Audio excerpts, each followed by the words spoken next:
વિદ્યાર્થી મિત્રો, chapter number 13 ઉચ્ચ કક્ષાની વનસ્પતિમાં પ્રકાશ સંશ્લેષણ. હવે ગઈ વખતે આપણે કેલ્વિન ચક્રની વાત કરી ગયા હતા, જેને C3 પથ તરીકે પણ ઓળખી શકાય.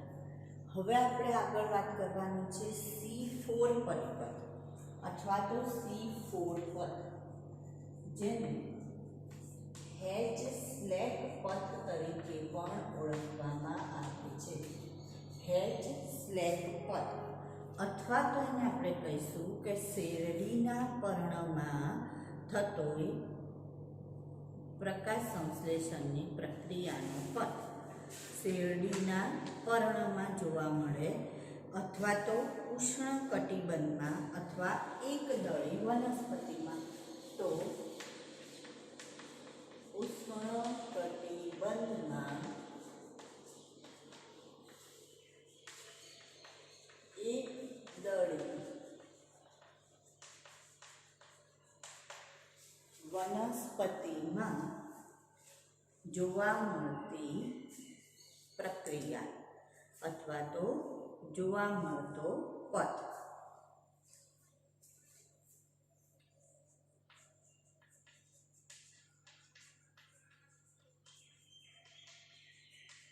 અને ખાસ કરીને શેરડીના પર્ણમાં ખાસ જોવા મળે છે.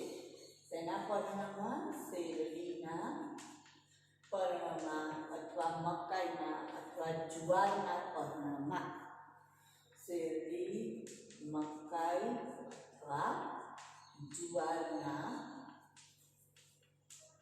પર્ણમાં જોવા મળતી પ્રક્રિયા. તો હવે આ જે પથ છે એમાં પહેલાં આપણે વાત કરીએ કે C3, C4 આવું અલગ અલગ નામ કેમ આપેલું છે. તો C3 જે છે એટલે જે પ્રથમ નિપજ બને છે એ નિપજના આધારે એમના નામ બદલાય છે. જ્યારે CO2નું સ્થાપન થાય ત્યારે વાતાવરણનું CO2 મેળવી જે પ્રથમ નિપજ બને એ જો 3 કાર્બનવાળી હોય તો C3 પથ અને 4 કાર્બનવાળી બને તો એને કયો પથ કહેવાય? તો કે C4 પથ કહે છે. તો એનો મતલબ બંને પથની અંદર CO2નું સ્થાપન જ થવાનું છે અથવા તો CO2નું કાર્બોક્સિલેશન થવાનું છે.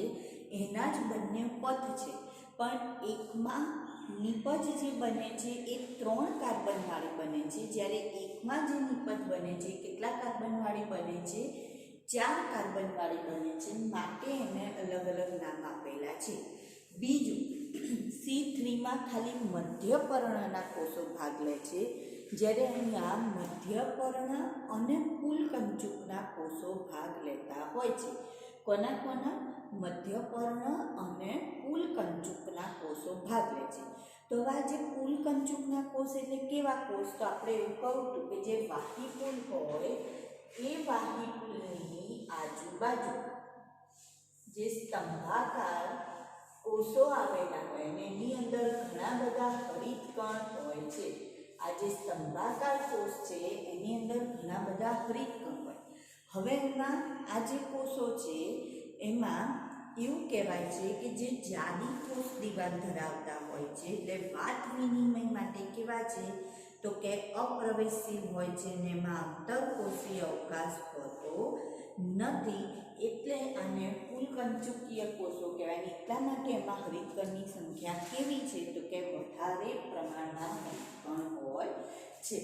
હવે જો આપણે C4 પથની વાત કરીએ કે આખો પથ જો આપણે જોઈએ તો કેવી રીતની આપણને પ્રક્રિયા જોવા મળશે. આપણે એને એવું કહું કે જે મધ્યપર્ણના કોષો છે એમાં CO2નું સ્થાપન થશે, એટલે કે કાર્બોક્સિલેશન પ્રક્રિયા મધ્યપર્ણના કોષોમાં થશે, કારણ કે એમાં પેપ્કેઝ નામનો ઉત્સેચક રહેલો છે. માટે કયો ઉત્સેચક? પેપ્કેઝ નામનો ઉત્સેચક છે, એટલે મધ્યપર્ણના કોષોમાં CO2નું સ્થાપન થશે. જ્યારે આપણે જો મધ્યપર્ણમાંથી જે નિપજ બનશે એ પુલકંચુકના કોષોમાં આવે ત્યારે ત્યાં CO2નું સ્થાપન થતું નથી, પરંતુ CO2 મુક્ત થતો હોય છે. શું થાય છે? CO2 મુક્ત થાય છે. તો આખું આપણે જો ચક્ર જોઈએ તો સૌથી પહેલા આપણે વાત કરીએ મધ્યપર્ણના કોષની વાત કરીએ.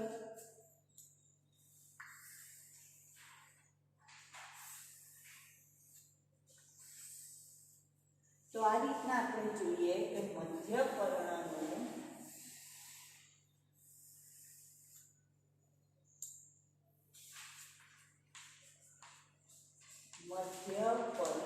કોષ, બરાબર, જેની સાથે આ મધ્યપર્ણ કોષ સાથે કુલ કંચુકીય કોષ જોડાયેલો હોય.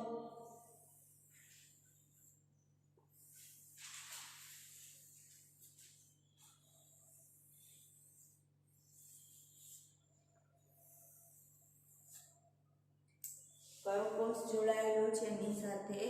તો કુલ કંચુકીય કોષ.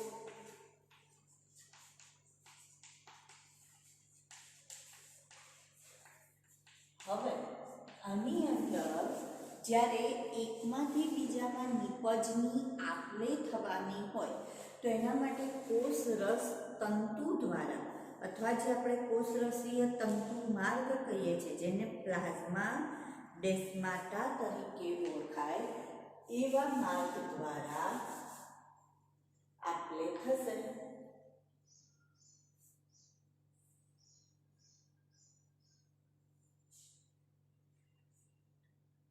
તો આ શું છે? કોષરસીય તંતુ અથવા કોષરસ તંતુ, જેને પ્લાઝ્મા ડેસ્માટા તરીકે ઓળખવામાં આવે. ઇંગ્લિશમાં શું કહીશું? પ્લાઝ્મા ડેસ્માટા.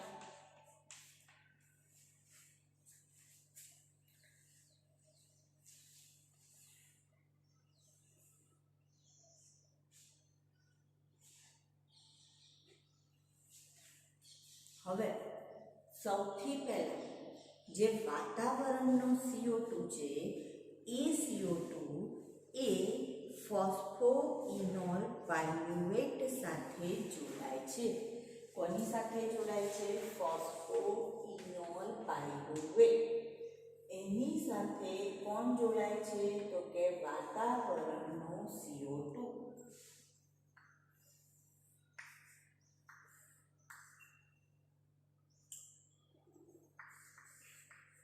હવે આ જે ફોસ્ફોઇનોલ પાયરુવેટ છે એ 3 કાર્બન વાળો છે.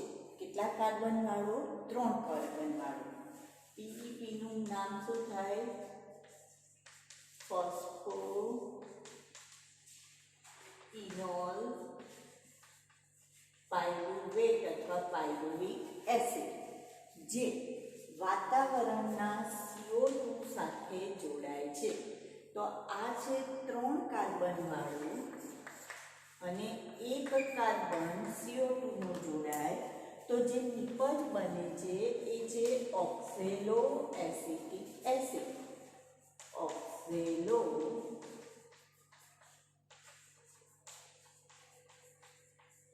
એસિટિક એસિડ, જે 4 કાર્બન વાળી નિપજ બની.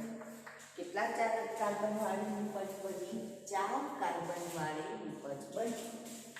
ઓક્ઝેલો એસિટિક એસિડ 4 કાર્બન વાળી આ જે નિપજ બની, ઓક્ઝેલો એસિટિક એસિડ, તો પ્રથમ નિપજ 4 કાર્બન વાળી બની. પ્રથમ ગ્રાહક કોણ? PEP, જેણે CO2 ગ્રહણ કર્યું. ગ્રાહક PEP, નિપજ OAA. એવી જ રીતના C3 પથમાં પ્રથમ ગ્રાહક કોણ? RUBP, અને નિપજ કઈ? તો PGA. બરાબર. સારું. હવે આ જે OAA બન્યો એ ક્યાં બને છે? તો કે મધ્યપર્ણ કોષમાં બને છે. ક્યાં બને છે? મધ્યપર્ણ કોષમાં. હવે આ પ્રક્રિયા એ પેપ્કેઝ નામના ઉત્સેચકની હાજરીમાં બને છે. કયા ઉત્સેચકની હાજરીમાં? પેપ કેસ અથવા તો એને કહીશું પીઈપી કાર્બોક્સિલેસ ઉત્સેચકની હાજરીમાં આખી પ્રક્રિયા થશે. હવે અહીંયા આપણે જોઈએ તો કેમ આ પ્રક્રિયા થાય છે. તો અહીંયા એવું કહે છે કે મધ્યપર્ણમાં રૂબિસ્કો નામનો ઉત્સેચક નથી. કયો ઉત્સેચક નથી? રૂબિસ્કો નામનો ઉત્સેચક મધ્યપર્ણમાં હાજર નથી. અને જ્યારે રૂબિસ્કો હાજર ન હોય તો CO2 નું સ્થાપન કરવા માટે પેપકેઝ હાજર છે. તો એનો મતલબ એ કોને સ્થાપન કરી દેશે? તો કે પેપકેઝ કોની સાથે જોડાણ કરી દેશે? તો પેપકેઝ એ જોડાણ કરી દે છે OAA ને બનાવી દે છે, એટલે કે PEP સાથે જોડાણ કરી દે છે. હવે એનો મતલબ મધ્યપર્ણમાં રૂબિસ્કો નથી, પરંતુ કયો ઉત્સેચક છે? પેપકેઝ અથવા તો એને આપણે કહીશું PEP કાર્બોક્સિલેસ નામનો ઉત્સેચક. હવે મધ્યપર્ણમાંથી આ જે 4 કાર્બન વાળું છે એ શેમાં જશે? એટલે OAA એનું ઓક્ઝેલો એસિટિક એસિડ એ મેલિક એસિડ અથવા તો એસ્પાર્ટિક એસિડમાં ફેરવાય છે. શેમાં ફેરવાશે? મેલિક એસિડ અથવા તો એસ્પાર્ટિક એસિડ. અને ત્યાંથી એ ક્યાં જશે? તો કે પુલ કંચુકીય કોષોમાં જાય છે. તો મેલિક એસિડ અથવા તો શેમાં ફેરવાય? Aspartic acid. એ પણ કેટલા કાર્બન વાળું છે? તો કે 4 કાર્બન વાળું છે. કેટલા કાર્બન વાળું? 4 કાર્બન વાળું. હવે ક્યાં ગયું? તો કે પુલ કંચુકીય કોષોમાં આવે છે. અને હવે અહીંયા એનું વિઘટન થવાથી, પુલ કંચુકીય કોષોમાંનું વિઘટન થવાથી CO2 મુક્ત થશે અને 3 કાર્બન વાળો પાયરુવિક એસિડ મુક્ત થાય છે. હવે આનું વિઘટન થશે. તો વિઘટન થવાથી શું બને છે? તો કે વિઘટન થવાથી પાયરુવેટ અથવા તો પાયરુવિક એસિડ બને છે, જે કેટલા કાર્બન વાળો છે? તો કે 3 કાર્બન વાળો છે. કેટલા કાર્બન વાળો? 3 કાર્બન વાળો. તો હવે અહીંયા તો 4 કાર્બન હતા. કેટલા કાર્બન હતા? 4.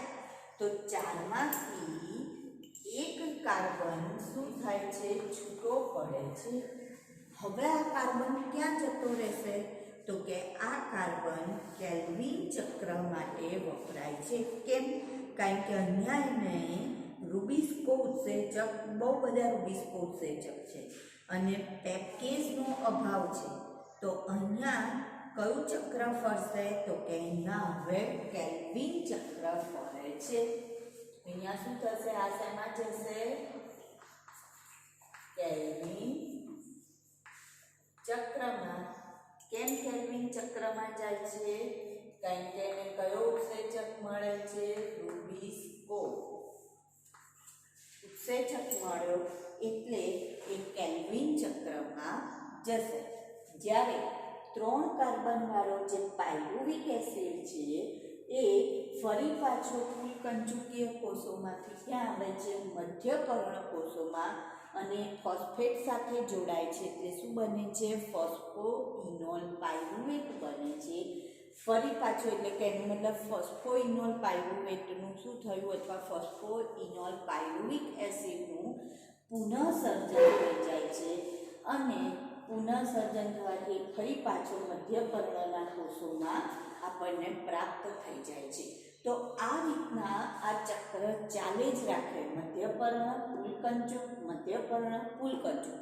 તો આવી રીતના એ આપણે કરે જ રાખશે અને પ્રક્રિયા થઈ રાખશે. હવે અહીંયા જુઓ, જે CO2 ઉત્પન્ન થાય છે એ CO2 રૂબિસ્કોની મદદથી, એટલે કે રૂબિસ્કોમાં 2 પ્રકાર. આપણે આગળ પણ મેં તમને રૂબિસ્કોનું કામ કર્યું હતું. રૂબિસ્કો નામ શું છે? તો રિબ્યુલોઝ બાય ફોસ્ફેટ કાર્બોક્સિલેઝ ઓક્સિજનેઝ. બરાબર. તો જ્યારે અહીંયા એને CO2 મળે છે ત્યારે કયા તરીકે વર્તશે? કાર્બોક્સિલેઝ તરીકે વર્તશે, ઓક્સિજનેઝ તરીકે વર્તતો નથી. હવે જો એને જેમ જેમ કાર્બન ડાયોક્સાઇડ મળતો જશે એમ એ કાર્બોક્સિલેઝ તરીકે વર્તતો જશે અને એના કારણે કેલ્વિન ચક્ર ફેરવે રાખશે. જેટલું કેલ્વિન ચક્ર ફરશે તો આપણે કેલ્વિન ચક્રની નિપજ શું જોઈ હતી? કેલ્વિન ચક્ર ફરે તો શું બને છે? ગ્લુકોઝ બનતો જાય છે. કેલ્વિન ચક્રની નિપજમાં આપણે કહું હતું કે 6 કાર્બન ડાયોક્સાઇડ હોય ત્યારે એક અણુ શેનો પ્રાપ્ત થાય છે? તો કે ગ્લુકોઝનો પ્રાપ્ત થાય છે. આવી આપણે વાત કરી હતી. તો જેમ જેમ કેલ્વિન ચક્ર ફરતું જશે એમ એમ અહીંયા આપણને શું પ્રાપ્ત થતો જશે? તો કે ગ્લુકોઝ પ્રાપ્ત થતો જાય છે. તો એનો મતલબ C4 પથમાં જે આ પદાર્થ બનાવવાની અથવા તો પોષક કાર્બનિક પોષક તત્વ અથવા ખોરાક બનાવવાની ક્ષમતા છે એ કેવી છે? તો કે ઊંચી હોય છે, વધારે પ્રમાણમાં ખોરાક બનાવે છે. બરાબર. ચાલો હવે જો હું C3 પથની વાત કરું તો C3 પથમાં એવું કહે છે કે રૂબિસ્કો જે છે એ ઓક્સિજનેઝ તરીકે વર્તે છે. એનો મતલબ એને શું પ્રાપ્ત થાય છે? ઓક્સિજન પ્રાપ્ત થાય છે. અને જો એ ઓક્સિજન મેળવે તો એનો મતલબ એ શ્વસન થઈ ગયું કહેવાય, પ્રકાશ શ્વસન થઈ ગયું કહેવાય. અને જ્યારે પ્રકાશ શ્વસન થાય તો ગ્લુકોઝ બને નહીં. એટલે કે કાર્યક્ષમતા C3 પથની કેવી થઈ જશે? તો કે ઓછી થઈ જશે.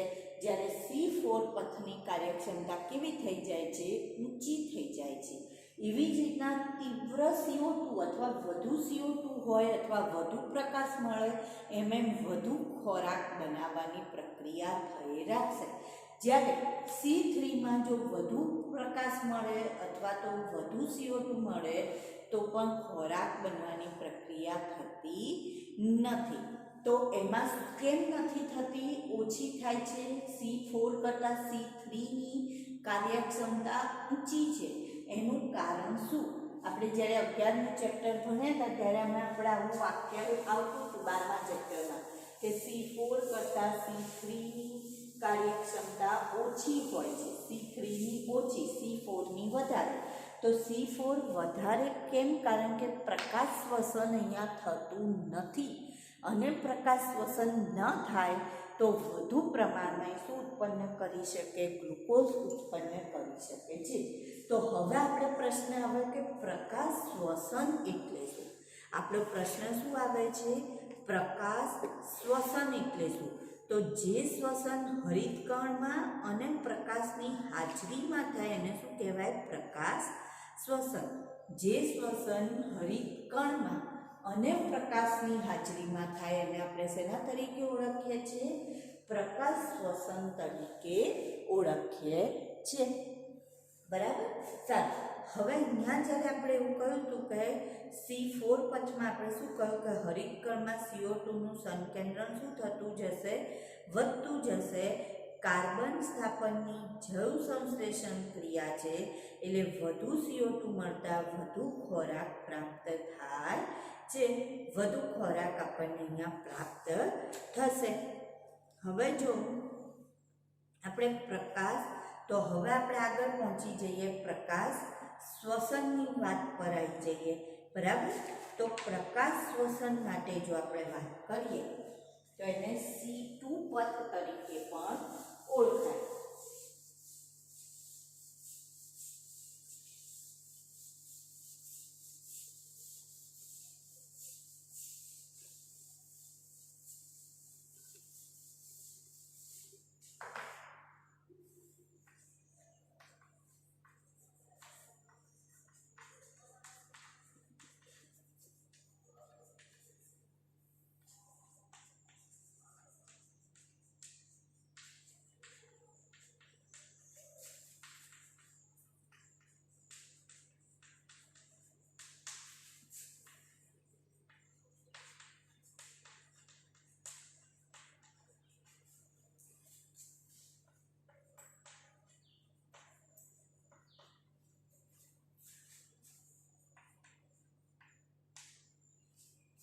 જે શ્વસન ફક્ત હરિતકણ અને પ્રકાશની હાજરીમાં થાય એને શું કહેવાય? પ્રકાશ શ્વસન, અથવા તો એને આપણે C2 પથ તરીકે ઓળખીએ છીએ. કયા પથ તરીકે ઓળખીશું? C2 પથ તરીકે ઓળખીએ છીએ. હવે આપણે જ્યારે C3 પથની વાત કરી હતી તેમાં આપણે કહ્યું કે RUBP પ્લસ CO2. તો જો રૂબિસ્કો પ્રાપ્ત થાય તો એ શેમાં પણ ફેરવાય છે? તો બે અણુ 3PGA ના બને છે. બે અણુ શેના બને છે? 3PGA ના, એટલે કે ફોસ્ફોગ્લિસરિક એસિડ ના બને છે. પણ ત્યારે જો એને કાર્બન ડાયોક્સાઇડ પ્રાપ્ત થાય તો હવે અહીંયા આપણને એવું કહે છે કે આ જે રૂબિસ્કો છે એ બહુ મોટા વધુ પ્રમાણમાં મળે છે અને કાર્બોક્સિલેઝ અને ઓક્સિજનેઝ બંને તરીકે વર્તી શકે છે. હવે જો C3 વનસ્પતિમાં આપણે જોઈએ તો કેટલાક O2 રૂબિસ્કો સાથે જોડાય છે, એટલે CO2 ના સ્થાપનમાં શું થઈ જશે? ઘટાડો થઈ જશે. બરાબર. તો C3 પથની વાત કરીએ તો એમાં એવું કહે છે કે કેટલાક O2 એ રૂબિસ્કો સાથે જોડાય. તો હવે આ કયા તરીકે વર્તશે? ઓક્સિજનેઝ તરીકે વર્તશે. અને જ્યારે ઓક્સિજનેઝ તરીકે વર્તે તો એ શું કરશે? તો આ જે 5 કાર્બન વાળી નિપજ છે એને 3 કાર્બન વત્તા 2 કાર્બન વાળી નિપજમાં ફેરવી દેશે. તો અહીંયા આપણને એવું કહે છે કે એક અણુ ફોસ્ફોગ્લિસરેટનું અને એક અણુ ફોસ્ફોગ્લાયકોલેટનું મળે છે.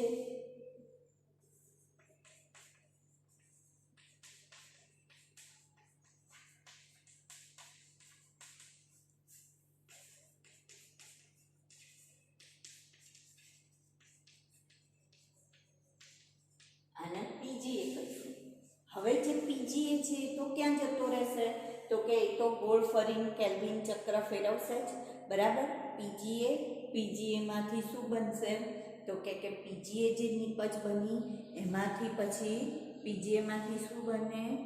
PGAP બને, ટ્રાયોસ ફોસ્ફેટ બને, RUBP નું પુનઃનિર્માણ અને એમ કેલ્વિન ચક્ર ચાલે રાખે.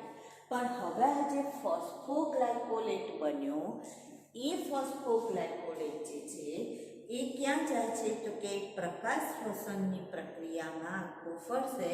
જે આપણે જૂની ચોપડીમાં આખું આવતું હતું કે એમાંથી ફોસ્ફોગ્લાયકોલેટ જે છે એનું ગ્લાયકોલેટ, પછી ગ્લાયોક્સાઇલેટ, ગ્લાયસીન, પછી એમાંથી સેરીન, સેરીનમાંથી છેવટે ગ્લિસરેટ અને ગ્લિસરેટમાંથી ફોસ્ફોગ્લિસરેટ અને ફરી પાછું એવી રીતના એ કેલ્વિન ચક્રમાં જાય એવું આપણને ચક્ર ચાલતું હતું.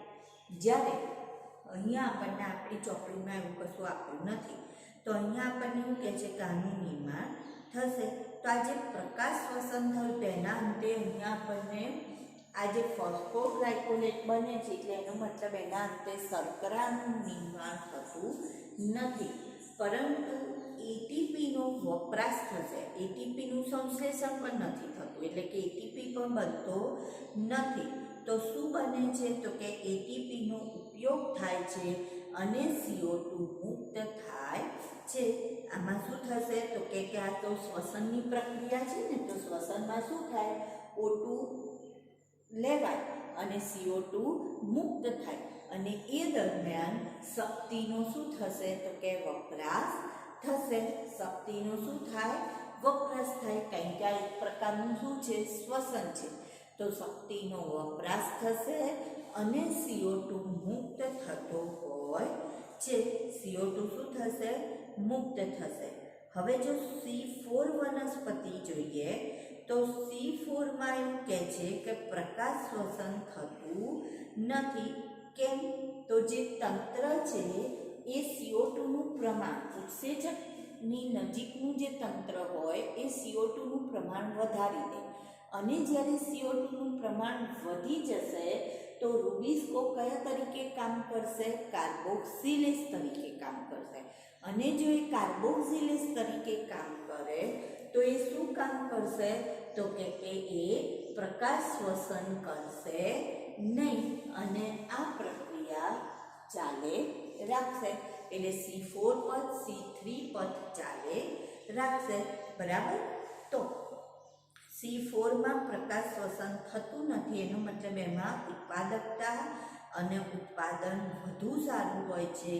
ઊંચા તાપમાન સામે પણ એ વનસ્પતિ કેવી થઈ શકે છે? તો સહિષ્ણુ થઈ શકે છે, એટલે કે ઊંચા તાપમાને પણ એ કાર્યરત થઈ શકે છે. બરાબર. સારું. હવે આનાથી આગળ જો આપણે વાત કરીએ તો બે વચ્ચે C3 અને C4 વચ્ચે આપણે તફાવત જોતા જઈએ. C3 અને C4 વચ્ચેનો તફાવત.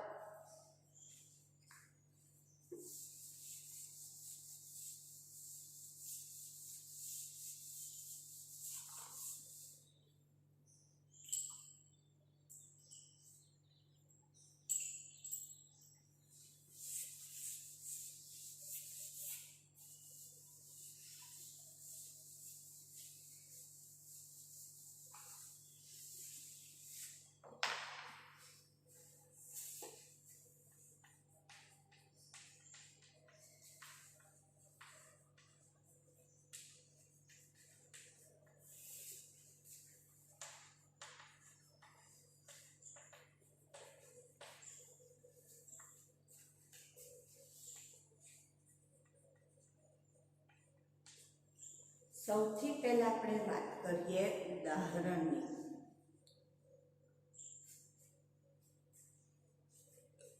તો અહીંયા જોઈએ તો સૂર્યમુખી, કેરી,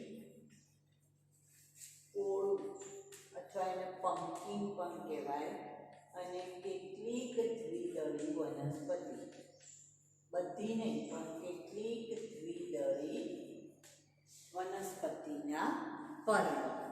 જ્યારે પેલી બાજુ આપણે જોઈશું તો શેરડી,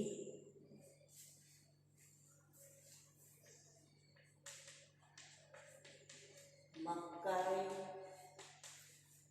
જુવાર, સાયપ્રસ અને કેટલીક એકદળી વનસ્પતિના પર્ણો. બરાબર. એમાં આપણને જોવા મળશે. તો આનું ઉદાહરણ થયું. હવે બીજો મુદ્દો જોઈએ તો આપણને કોષ પ્રકાર.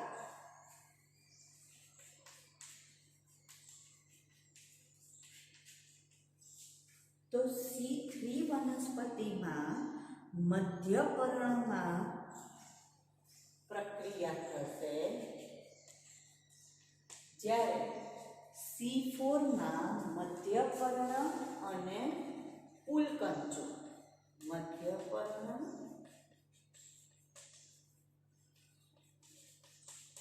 અને પુલકંચુકના કોષોમાં થાય છે. તેનો મતલબ અહીંયા એક કોષ સંકળાય છે. અહીંયા કેટલા કોષ સંકળાય છે? બે કોષ સંકળાયેલા હોય છે. તો અહીંયા આપણે શું લખીશું?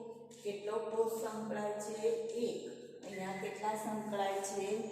બે સંકળાયેલા હોય છે.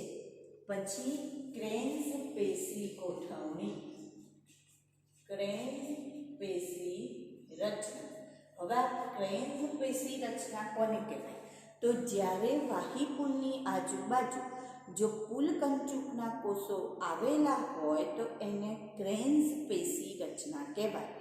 પુલકંચુક વાહીપુલની આજુબાજુ પુલકંચુકના કોષો હોય તો એને શું કહેવાય? ક્રેન્સ પેશી રચના. પુલકંચુકના કોષોની રચના સમજાવો. તો જાડી કોષ દિવાલવાળા, અવકાશયુક્ત હોય છે અને ઘણા હરિતકણ ધરાવે છે. જાડી કોષ દિવાલવાળા, અવકાશયુક્ત હોય છે, વાત વિનિમય માટે અપ્રવેશિત. વાત વિનિમય એમાં થઈ શકતો નથી, અપ્રવેશશીલ છે. અને ચોથું કે વધુ હરિતકણ ધરાવે છે. તો ક્રેન્સ પેશી રચના અહીંયા તો હશે જ નહીં, કેમ? કારણ કે આમાં કુલ કંચુકના કોષો નથી, એટલે અભાવ. જ્યારે આમાં ક્રેન્સ પેશી રચના હાજર હોય છે. શું છે ક્રેન્સ પેશી રચના? તો જ્યારે વાહીપુલની આજુબાજુ કુલ કંચુકના કોષો હાજર હોય તો એને શું કહેવાય? ક્રેન્સ પેશી રચના કહેવાય. હવે હરિતકણની વાત કરીએ આપણે. તો આના જે C3 વનસ્પતિના હરિતકણ છે એ ગ્રેના ધરાવે છે, જ્યારે C4માં કેટલાક એવા છે કે જે ગ્રેના ધરાવતા નથી. એટલે બે પ્રકારના જોવા મળે છે, ગ્રેના યુક્ત અને ગ્રેના વિહીન. બે પ્રકારના આપણને હરિતકણ જોવા મળશે. ગ્રેના યુક્ત પણ હોય છે અને ગ્રેના વિહીન હરિતકણ પણ રહેલા હોય છે. પછી પ્રથમ CO2 ગ્રાહક જોઈએ આપણે. પ્રથમ CO2 ગ્રાહક. તો C3 વનસ્પતિમાં કોણ પહેલા CO2 લે છે? RUBP. જ્યારે આમાં કોણ પહેલું લે છે? ફોસ્ફોઇનોલ પાયરુવેટ. કોણ લે છે? ફોસ્ફોઇનોલ પાયરુવેટ. ઉત્સેચક કયો સંકળાયેલો હોય? તો આમાં કયો ઉત્સેચક આવશે? રુબિસ્કો. જ્યારે આમાં કયો આવે છે? પેપ કેસ. કયો? પેપ કેસ ઉત્સેચક. આમાં રુબિસ્કોમાં કાર્બોક્સિલેઝ અને આમાં PEP કાર્બોક્સિલેઝ આવશે. પછી પ્રથમ નિપજ. તો C3 વનસ્પતિમાં નિપજ કઈ બને છે? તો નિપજ બને છે C3 હતું એટલે PGA ફોસ્ફોગ્લિસરિક એસિડ અથવા ફોસ્ફોગ્લિસરેટ. અને C4 વનસ્પતિમાં નિપજ ઓક્ઝેલો એસિટિક એસિડ બને છે. પ્રથમ ગ્રાહક કેટલા કાર્બનયુક્ત છે? તો 5 કાર્બન. કેટલા? 5 કાર્બન. અને આ 3 કાર્બન. પ્રથમ નિપજ કેટલા કાર્બનયુક્ત છે? તો આ 3 કાર્બનયુક્ત. જ્યારે આ કેટલા કાર્બનયુક્ત છે? 4 કાર્બનયુક્ત હોય છે. ઉત્પાદકતા જોઈએ.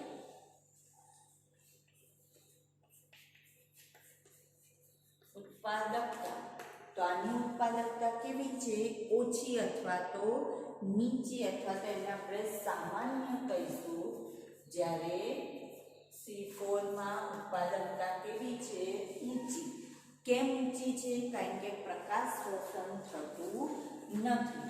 તો એક મુદ્દો આપણે લઈશું, પ્રકાશ શ્વસનની સંભાવના. તો અહીંયા રહેલી છે, જ્યારે અહીંયા પ્રકાશ શ્વસનની સંભાવના રહેલી નથી. બરાબર. પછી એવી જ રીતના એવું કહે છે કે CO2ની સાંદ્રતા, વધુ CO2ની સાંદ્રતાએ સ્થાપન દર. તો વધુ CO2 હશે તો અહીંયા ઓછું, જ્યારે C4માં વધુ પ્રકાશ સંશ્લેષણની પ્રક્રિયા થશે.